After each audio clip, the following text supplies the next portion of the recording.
नमस्कार साथियों, अंगिरा कोचिंग पर मैं सोनवीर मलिक आपका स्वागत करता हूं। दोस्तों, ये इस चैनल पे हमारी पहली वीडियो है अंगिरा कोचिंग। रोजगार विद अंकित चैनल पे मैं इंग्लिश पढ़ा रहा हूं दिल्ली पुलिस हेड कांस्टेबल के लिए और मैं वहां पे पढ़ाता रहूँगा। अभी 2-4 दिन पहले मैंने कहा था आपसे कि मैं आपकी एक बार नहीं पेपर तक 2 बार अंग्रेजी करवाऊँगा।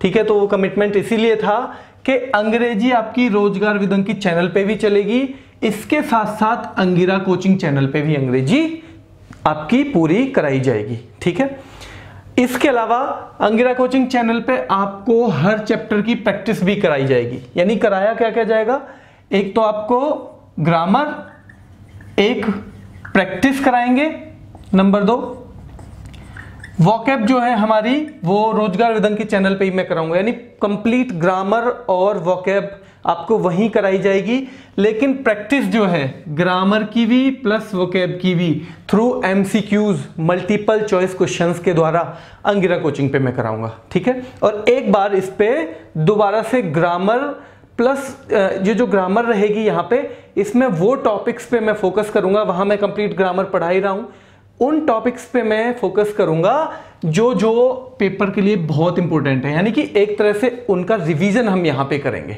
ठीक है, अंगिरा कोचिंग पर। तो इसके अलावा एक चीज मुझे आपसे बात करनी थी कि अंगिरा कोचिंग चैनल क्यों।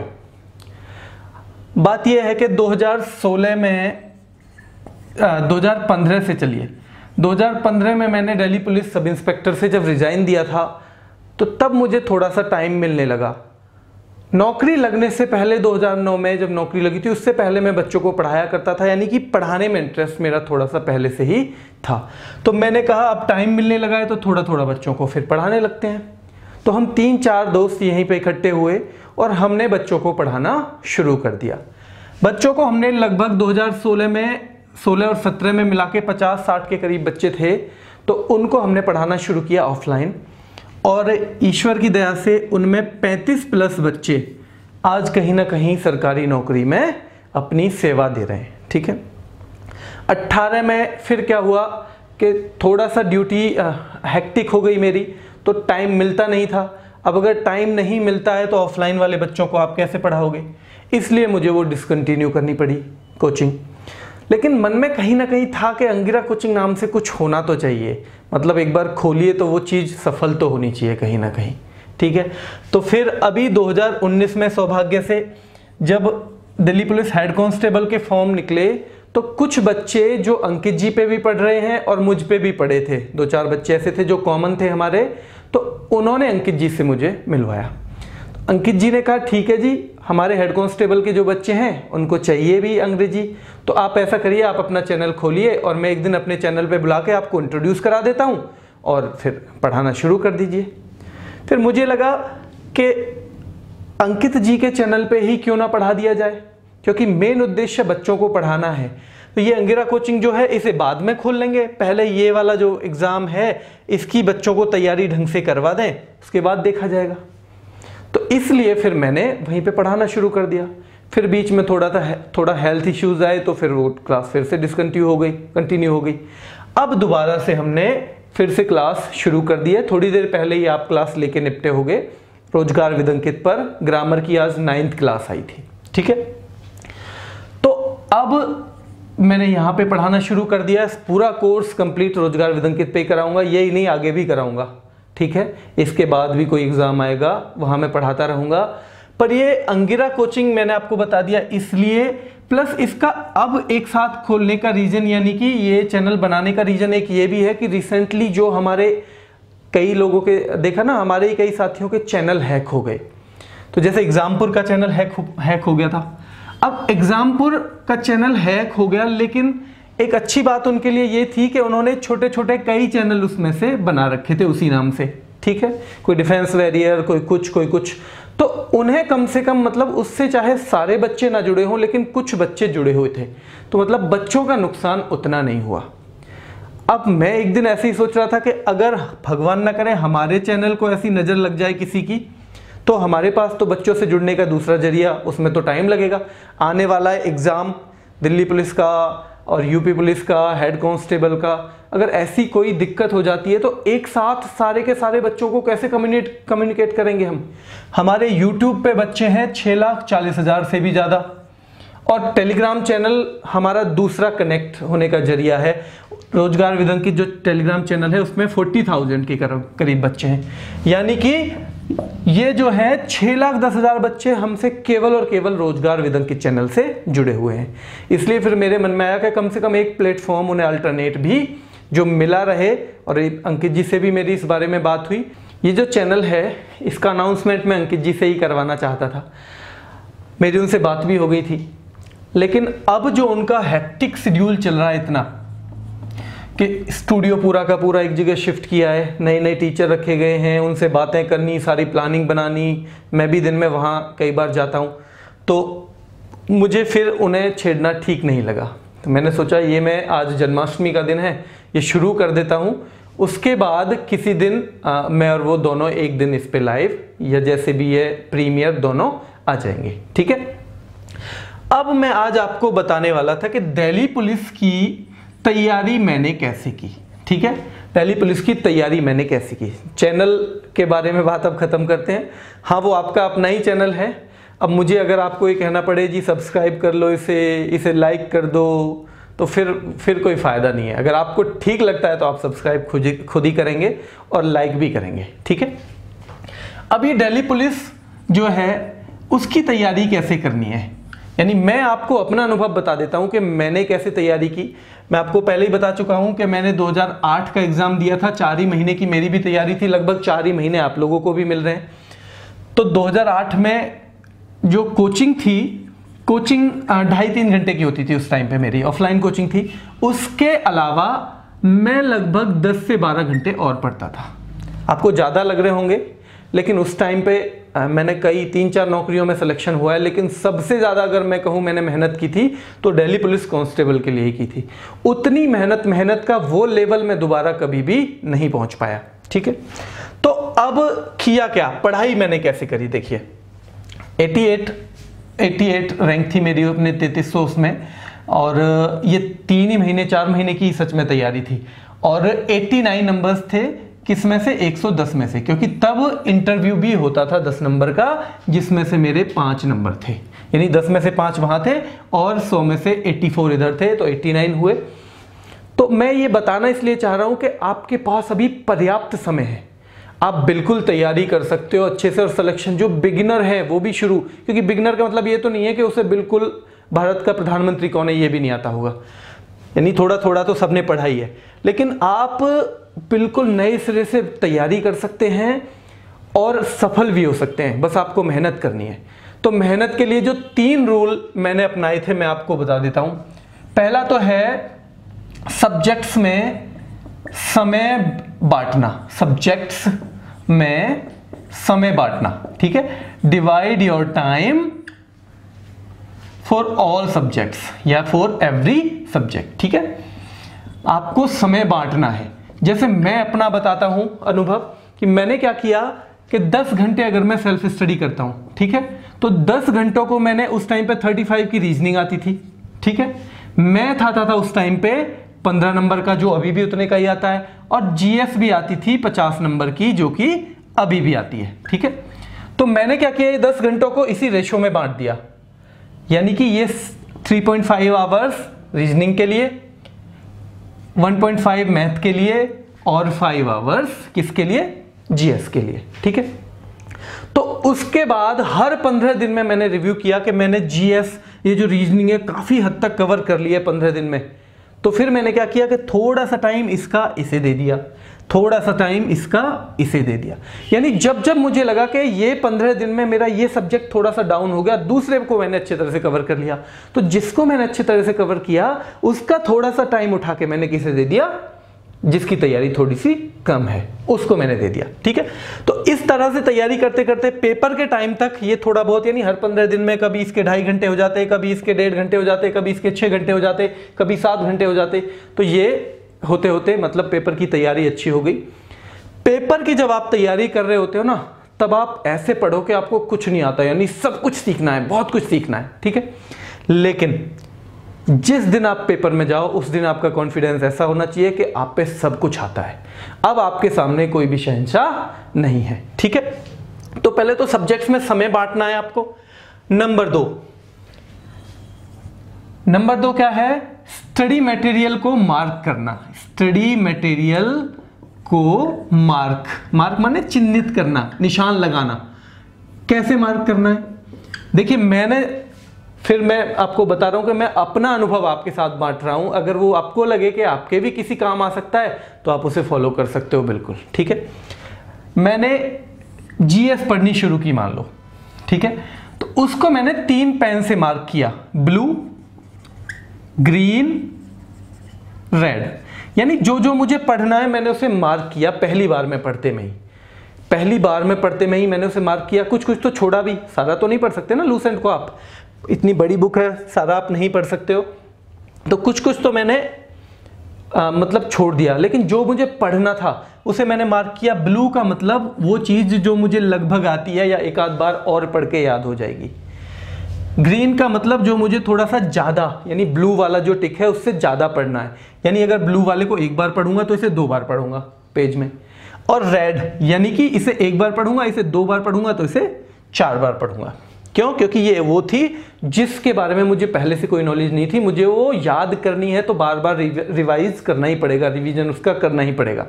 तो इस तरह से ही फिर मैंने मैथ को किया। मैथ को कैसे किया कि जो क्वेश्चन मुझे परेशान करते थे ना उन्हें रेड से कर दिया, जो क्वेश्चन मुझे लगा कि ये इस तरह के क्वेश्चन कई आते हैं और इसको रिवीजन मुझे करना पड़ेगा, उसे ग्रीन कर दिया। और जो लगा कि बहुत आसान क्वेश्चन है, अगर नहीं भी करूंगा दोबारा तो भी पेपर के टाइम में हो जाएगा, या जो ग्रीन वाला या रेड वाला है इसमें ही ये खुद मतलब इसी में है, ये क्वेश्चन जो निकालना है हमें अलग से ना निकाल के, जब हम ये रेड वाला निकालेंगे ग्रीन वाला तो वो वाला फॉर्मूला भी, वो वाली कॉन्सेप्ट भी इसी में आ जाएगी। तो फिर उनको मैंने ब्लू से कर दिया। इसी तरह से मैंने रीजनिंग को भी मार्क किया। ठीक है, रीजनिंग को भी मैंने मार्क कर लिया। अब इसका फायदा क्या हुआ? फायदा मुझे ये हुआ कि पेपर के वक्त मुझे मेरे पास लूसेंट इतनी मोटी नहीं थी, लूसेंट इतनी पतली सी थी। क्यों थी इतनी पतली? क्योंकि जो मुझे पढ़ना था ब्लू वाला मुझे आता ही था, ग्रीन वाला क्या था, ग्रीन जितना भी था वो मैंने इस बीच 2-3-4 बार पढ़ के तैयार कर लिया था। रेड वाला भी मैक्सिमम तैयार था, लेकिन जो नहीं था उसे मैं रिवीजन 15 दिन में आसानी से कर सकता था। उसी तरह से मैथ था। मैथ के मेरे पास गिने चुने क्वेश्चन रह गए, मैथ के मेरे पास इतने कम क्वेश्चन हो गए कि मैं उनको रिवीजन आराम से कर सकता था। उसी तरह से मेरे पास रीजनिंग के भी, यानी मैथ के 10% क्वेश्चन मुश्किल से ऐसे थे जो रेड इंक से मैंने मार्क किए हुए थे। इसी तरह से रीजनिंग के 10% थे जो मैंने रेड इंक से मार्क किए हुए थे। तो ग्रीन और रेड को ही पढ़ना था, क्योंकि उसी में सारी की सारी कॉन्सेप्ट आई हुई थी, सारी की सारी कॉन्सेप्ट को वो कवर कर रहा था। तो इस तरह पढ़ने का ये फायदा हुआ कि मेरे पास किताब के रूप में ही नोट्स तैयार हो गए, क्योंकि 4 महीने ही थे। और उसमें मैं नोट्स अगर हाथ से लिखने बैठ जाऊं, बनाने बैठ जाऊं केवल सारा का सारा नोट्स, तो बड़ा मुश्किल हो जाता सारे सब्जेक्ट्स के। एक आध कोई सब्जेक्ट हो उसका तैयार करना दूसरी बात है, ठीक है, लेकिन सारे के सारे सब्जेक्ट्स के नोट्स वो नहीं हो सकता था पॉसिबल। तो मैंने किताबों को ही नोट्स में बदल दिया।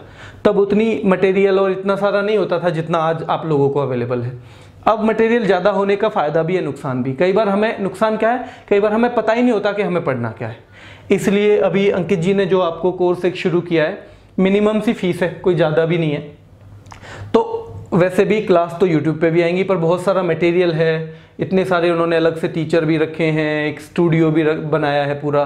तो अब भाई घर से तो मुश्किल है ना कोई भी दे, तो कम से कम ये है कि वो खर्चा निकल जाए। मैं देख रहा हूँ ऑनेस्टली, मैं आपको बताऊँगा कि बस इतना ही है कि आपका जो पैसा है आपके लिए ही खर्च कर सके, वो उतना ही उन्होंने आपसे लिया है, ठीक है। तो उसका ये फ़ायदा नोट्स का हो गया, ठीक है। ऐसे नोट्स बना लेने हैं आपको, और सब्जेक्ट अब नोट्स हम भी बना के देंगे आपको। जो पूरे टीचरों की टीम है वो हो सकता है वो ऐसे नोट्स दे दे कि आपको अलग से बिल्कुल लूसेंट वगैरह में भी टिक करने की ज़रूरत ना पड़े। तो मतलब सब्जेक्ट में समय बांटना है, ये स्टडी मटेरियल को मार्क करना है। नंबर 3 रेगुलर रहना है, ये सबसे इंपॉर्टेंट है भाई। रेगुलर रहना है। मैं आपको बता देता हूं कि ये 3 या 4 महीने जितने भी हैं, 3.5 महीने, आप भूल जाइए कि किसी की शादी है, आप भूल जाइए कि किसी रिश्तेदारी में जाना है, आप भूल जाइए कि कोई भी आपको काम करना है। आप बस एक चीज़ याद रखिए, वो क्या है, वो चीज़ है कि मुझे रेगुलरली पढ़ाई करनी है, मुझे 10 घंटे पढ़ाई करनी है। और इसका सबसे अच्छा तरीका होता है सुबह उठ के नहा धो के 2-3 घंटे की जो पढ़ाई है वो तो सुबह 8 बजे से पहले ही निकाल दो। एक जो मैंने खुद अपने आप अनुभव किया है जीवन में कि अगर मैंने समय यानी सुबह के समय का मैंने सदुपयोग कर लिया, सुबह मैंने 2-3 घंटे की पढ़ाई कर ली ना, तो फिर मैं पूरे दिन पढ़ाई को जारी रखूंगा, पढ़ाई मैं करता रहूंगा। लेकिन सुबह के 3-4 घंटे मेरे अगर खराब हो जाते हैं तो फिर पढ़ाई को पकड़ना बड़ा मुश्किल हो जाता है। ठीक है, तो ये 2-3 चीजें हैं जो आपको करनी है, आपको देखना है। इसके साथ टाइम को थोड़ा बहुत ज्यादा कम आप रेशो में ऐसे भी कर सकते हो, आपका मैथ थोड़ा वीक है तो उसे थोड़ा ज्यादा टाइम दे दिया, आपकी रीजनिंग अच्छी है तो उसे मतलब रेशो के हिसाब से 3.5 घंटे बैठते हैं, आप 2 ही दे दो। आपकी जीएस वीक है, 1.5 घंटा इधर ले जाओ। आपका मैथ वीक है, 1 घंटा इधर ले जाओ। तो इससे क्या होगा, मतलब हर आदमी के लिए स्ट्रेटेजी अलग अलग रहेगी। शुरू में आप टाइम बांटो सारा का सारा, उसके बाद आप देखो कि किस में से कितना निकालना है टाइम, किस में कितना देना है। ठीक है, एक चीज और जो बहुत जरूरी है इसमें वो ये है कि प्रैक्टिस सेट आपको करने हैं। ठीक है, वैसे तो क्विज वगैरह आपको दिए ही जा रहे हैं, उसके अलावा भी अगर आपको टाइम मिलता है तो प्रैक्टिस सेट जितने भी आप कर पाओ, क्योंकि प्रैक्टिस सेट जो होते हैं ना वो आपका टाइम मैनेजमेंट सिखाते हैं, प्लस एक क्वेश्चन से, एक टॉपिक से दूसरे पे जंप कराते हैं, दूसरे से तीसरे पे कराते हैं, तीसरे से चौथे पे। जब हम पढ़ाई कर रहे होते हैं हमें पता है कि ये चैप्टर पढ़ना है तो उस चैप्टर की सारी कंसेप्ट हमारे दिमाग में रहती हैं।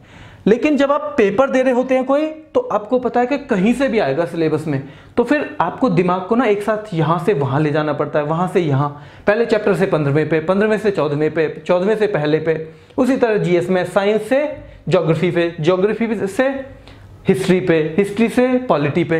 तो मतलब दिमाग आपका घूमता है पूरी तरीके से, तो एक तरह से पेपर के लिए तैयार हो जाता है वो। ठीक है, तो सबसे बड़ी बात तो यही है कि आपको मेहनत करनी है। अगर आप मेहनत करेंगे तो सारे के सारे रूल आप फॉलो कर सकते हैं, कोई बड़ी बात नहीं है। ठीक है, मैं आपके लिए जो अभी आप दिल्ली पुलिस की तैयारी कर रहे हो, मैं आपको बता दूं मैंने 6.25 साल के करीब दिल्ली पुलिस में सेवा दी है। तो 1-1.5 साल के करीब कांस्टेबल और 5 साल के करीब सब इंस्पेक्टर। तो मेरा थोड़ा सा ज़्यादा लगाव है दिल्ली पुलिस से, इसलिए जो आप लोग तैयारी कर रहे हो दिल्ली पुलिस की, उनके लिए मेरा एक कमिटमेंट है कि 30 घंटे पेपर से पहले, ठीक है, अभी आप थोड़ी सी पढ़ाई कर लो 1-आध महीने, 30 घंटे पेपर से पहले मैं आपको रिवीजन करवाऊंगा चीज़ों का थ्रू एमसीक्यूज। उसमें कम से कम मैं कोशिश करूंगा पॉलिटी कवर हो जाए, आपकी इकोनॉमी कवर हो जाए, प्लस जो ऐसी नॉर्मल जीएस होती है ना, नॉर्मल जीके कि कौन सी संसद, कौन सा स्टेडियम, कौन सा नृत्य कहाँ का, कौन सी बुक किसने लिखी, उस टाइप की। तो 30 घंटे में आपको तैयारी साथ में करवा दूंगा अंगिरा कोचिंग चैनल पे। रोजगार विद अंकित पे जो चल रही है वो चलती रहेगी, और अंग्रेजी की क्लास मैं वहाँ ले रहा हूँ, वहाँ के अलावा यहाँ भी क्लास लूँगा। यानी आपका सिलेबस जो भी है जितना भी हो सकेगा उतना आपके लिए करेंगे। ठीक है, एक लास्ट चीज़, टेलीग्राम कैसे यूज़ करना है। एक चीज़ देखिए, टेलीग्राम चैनल है हमारे 2, रोजगार विद अंकित और दूसरा है अंगिरा कोचिंग। तो रोजगार विद अंकित पे तो हम पीडीएफ वगैरह ही शेयर करते हैं ज़्यादातर, लेकिन अंगिरा कोचिंग पे हम क्विज भी देते हैं जीएस के। मैंने आपको बताया था कि 2500 के करीब क्विज दूंगा मैं उसमें। तो जो क्विज देते हैं ना हम, उसमें आपको पता चल जाता है कि आपका क्वेश्चन गलत है, नहीं है, सही है, कितने ने सही दिया है जवाब, कितनों ने गलत दिया है। तो अभी मान लो मैंने 150 क्वेश्चन दिए हैं उसमें, तो 150 क्वेश्चन जो दिए हैं, एक तो सबसे पहले क्या करना है आपको कि ये जो है ना टेलीग्राम, ये क्विज जो हैं ये मुझे टाइप करने पड़ते हैं, उसमें फ़ोन से टाइप करने पड़ते हैं। मैं ऐसा नहीं है कि कहीं टाइप करके उसमें डाल दूं। तो जब टाइप करने पड़ते हैं तो उसमें टाइम लगता है, यानी लगभग 20 क्वेश्चन है तो उसमें 30 मिनट लग जाती हैं। तो अगर आपका नोटिफिकेशन ऑन रहेगा टेलीग्राम का तो वो हर 1 मिनट में बजेगा, और आपका मतलब फ़ायदा होने के बजाय नुकसान हो जाएगा। आपका क्या होगा, फ़ायदा होने के बजाय नुकसान और डिस्टर्बेंस होगा, डिस्ट्रैक्शन होगा आपका। जब डिस्ट्रैक्शन होगा तो उससे बचने के लिए क्या करना है, उससे बचने के लिए करना है कि आप जाएंगे फ़ोन की सेटिंग में। सेटिंग में एक होता है नोटिफिकेशन। नोटिफिकेशन में जब आप जाएंगे तो वहाँ होता है मैनेज नोटिफिकेशन। मैनेज नोटिफिकेशन, उसमें जाके आप टेलीग्राम का जो नोटिफिकेशन का वो है उसे ऑफ कर देंगे। क्या करेंगे? ऑफ। जब ऑफ कर देंगे तो जैसे ही मैं कोई क्वेश्चन डालूंगा या कोई भी मटेरियल डालूंगा तो आपको टू की आवाज नहीं सुनाई देगी, वो चुपचाप आके उसमें पड़ा रहेगा मैसेज। उसका एक फायदा यह है कि जब आपकी अपनी सहूलियत होगी, जब आपको खुद टाइम होगा, तब आप क्या कर सकते हैं, उसे टेलीग्राम खोलेंगे और उनको अटेम्प्ट कर लेंगे।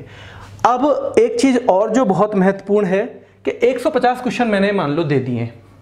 150 जो मैंने क्वेश्चन दिए हैं उसमें से 120 आपको पूरी तरह से आते हैं, 30 आपको नहीं आते, यानी आपके गलत हो गए। और गलत भी ऐसे कि आपको पता है कि एक बार पढ़ने से वो मुझे याद भी नहीं होंगे, अब अभी मुझे और पढ़ना चाहिए। अब कैसे हो? आप अगर उन्हें कॉपी में नोट करते हैं तो that is also time wasting. वो क्या है? टाइम वेस्ट करने वाली चीज है। तो कॉपी में तो लिखना ही नहीं है उन्हें। दूसरा क्या है? अगर कॉपी में नहीं लिखना है तो दूसरा क्या फिर बताइए? आप सारे के सारे टेलीग्राम में उसे फिर से रिवीजन करोगे, तो रिवीजन करोगे तो उसमें तो और भी क्वेश्चन पड़े हुए हैं, तो यानी कि आपको फिर सारे ही पढ़ने पड़ेंगे, तो फिर भी टाइम वेस्टिंग है। जब आपको 120 क्वेश्चन आते ही हैं तो यानी कि अगर आप 50 मिनट पढ़ रहे हो तो आपकी जो है 10 मिनट काम किए और बाकी 40 मिनट जो हैं वो वेस्ट हैं, क्योंकि उसमें आपने वो पढ़ा जो आपको पहले से ही अच्छी तरह से आता है। ठीक है, तो अब करना क्या है आपको कि टेलीग्राम पे आप एक अपना चैनल बनाएंगे। उसमें आता है लेफ्ट साइड में मेनू में कि एक चैनल बनाइए। चैनल को की जो सेटिंग होती है ना, वो पूछेगा पब्लिक करना है प्राइवेट, उसे कर दीजिए प्राइवेट, यानी वो चैनल केवल आपको दिखेगा, किसी और को नहीं दिखेगा। ठीक है, अब जो भी हम आपको क्विज देते हैं उसमें अंगिरा कोचिंग में, जो आपको नहीं आता है, मान लो 30 क्वेश्चन नहीं आते हैं, वो 30 के 30 आप सेलेक्ट करो और उस चैनल में आप सेंड कर दो। अब आपके पास उस चैनल में केवल उन क्वेश्चंस का वो होगा, क्या उनका कलेक्शन होगा जो आप पे नहीं आते हैं। जो आते हैं वो आपके अंगिरा कोचिंग चैनल में रह गए, और जो आपको नहीं आते, जो रिवीजन करना है जिनका, वो आपके अपने चैनल में आ गए।